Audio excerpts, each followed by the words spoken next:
The man just wanted to see how his friend fed the crocodiles, but the moment he stepped onto the viewing platform, his friend pulled away the bridge connecting the two banks, leaving Mike alone to face a pack of hungry crocodiles. It wasn't until his friend had disappeared that Mike suddenly realized his friend intended to feed him to the crocodiles, driven by the instinct to survive.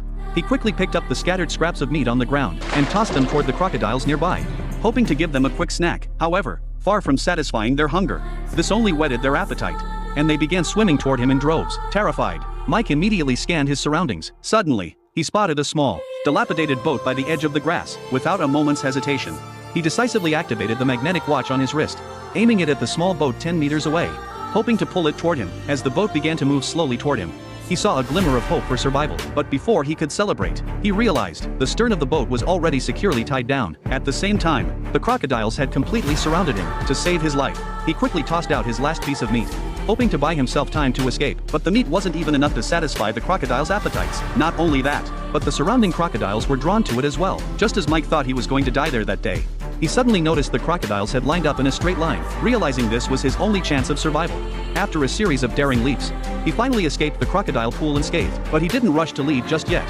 Instead, he shot a fierce glare at the crocodiles, and in an instant, a wicked plan formed in his mind. He decided to let his friend taste the bitterness of despair. He then grabbed some scraps of meat and tossed them into the crocodile pit, intending to lure the crocodiles from afar. Just as the crocodiles were about to crawl ashore, he quickly pulled open the fence to let them through, then scattered the meat all the way to the entrance, planning to lead the crocodiles into his friend's cabin. Mike then fetched a bucket of gasoline and poured it over the cabin. A massive fire erupted instantly. However, the people inside were terrified when they saw this, and all ran out. His friend, having narrowly escaped death, was furious. He immediately ordered the guys to capture Mike. Little did he know that Mike had already fled on his yacht. But why did these two best friends turn against each other?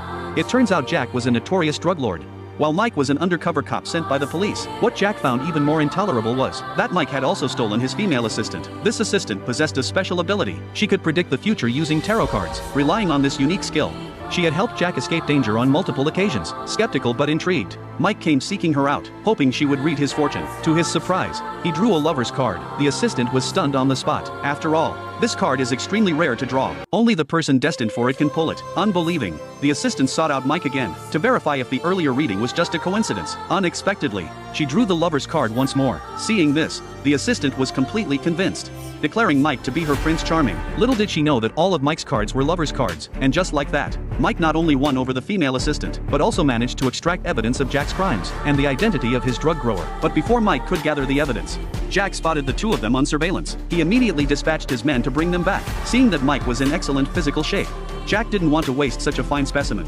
so he planned to feed him to the crocodiles. Luckily, Mike managed to escape, although Mike got away in a speedboat. The female assistant was left behind. To punish her for her betrayal, Jack handed her over to the local cannibal tribe. Just as the chief was about to strike, Mike, hiding in the shadows, fired a shot. Mike rushed out to rescue the assistant, and the others, intimidated by his gun, didn't dare to step forward to stop him. They could only watch helplessly as Mike left. But unexpectedly, just as they hid in a cave, they were caught by Jack, who had been lying in wait. He immediately tied them to a gallows. It turned out Jack intended to feed them to the sharks. As blood dripped into the water, great white sharks, drawn by the scent of blood, swam toward them. Just at this critical moment, Mike suddenly spotted the miniature bomb on the table. Taking advantage of a moment when Jack turned away, he activated his magnetic watch to pull the bomb toward him, and popped it into his mouth. He immediately turned the watch's gears to cut the ropes, then flipped over and leaped off the platform, kicking one of the nearby guys to the ground. By then, Jack had snapped out of it and rushed to help, but he was no match for Mike. Before long, he was dragged into the water. Mike shoved the miniature bomb into Jack's mouth, then forced him underwater. Under the pressure of the water, the bomb immediately detonated. Instantly, Jack's body began to swell rapidly. Afterward, Mike eliminated the entire criminal gang and reduced the plantation to ashes. Having accomplished all this, Mike boarded the train home with his female assistant.